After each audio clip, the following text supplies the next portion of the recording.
Good morning বন্ধুরা। তো দেখো আমি এখানে পেঁয়াজ কেটেছি, এখানে একটু সর্ষের তেল দিয়েছি আর একটু হলুদের গুঁড়া দিয়েছি। এবার একটু নুন দিয়ে দিচ্ছি। তো আজকের রেসিপিটা দেখে দেখে বুঝতে পারছো জানি না। তো এটা হলো লোনা শুটকি, মানে ইলিশ শুটকি, একদম বাঙালি খাওয়া। তো এখানে একটু গুঁড়া লঙ্কা দেবো। গুঁড়া লঙ্কাটা কিন্তু আমার ঘরে বানানো।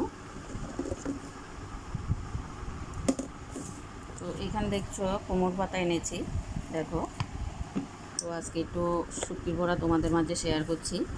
কি কেমন করে খাও আমাকে একটু বলবে। তো একটু তো লঙ্কা গুঁড়া বেশি দিতে হয়, কারণ না হলে তো একটু ঝাল না হলে ভালো লাগে না। তো এটাকে আমি এবার ভালো করে মাখবো।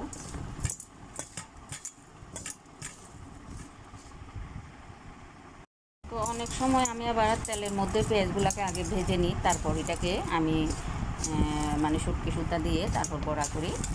তো আজকে এটাকে একদম মেখে ফেললাম ভালো করে কচলিয়ে।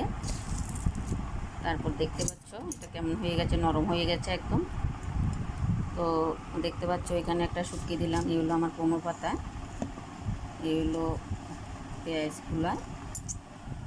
তোমরা কে কীভাবে করো আমাকে একটু কমেন্ট করে জানাবে। আর দেখতে থাকো আজকের ভিডিওটা, পুরোটাই শেয়ার করছি।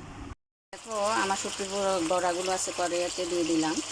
তো একসাথে সবই দিয়ে দিলাম। এগুলো তো আস্তে আস্তে মজে মজে ছোটো হয়ে যাবে। তো গ্যাসের চুলার মধ্যে করলে মানে এগুলো খুব টানা টানা হয়। আমি তো সবসময় ইলেকট্রিক চুলার মধ্যে করি।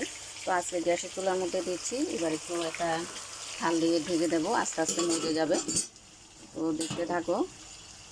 শুটকির বড়া হয়ে গেছে। তো তোমরা কে কীভাবে করো, কে কে কীভাবে খাও আমাকে একটু কমেন্ট করে বলবে।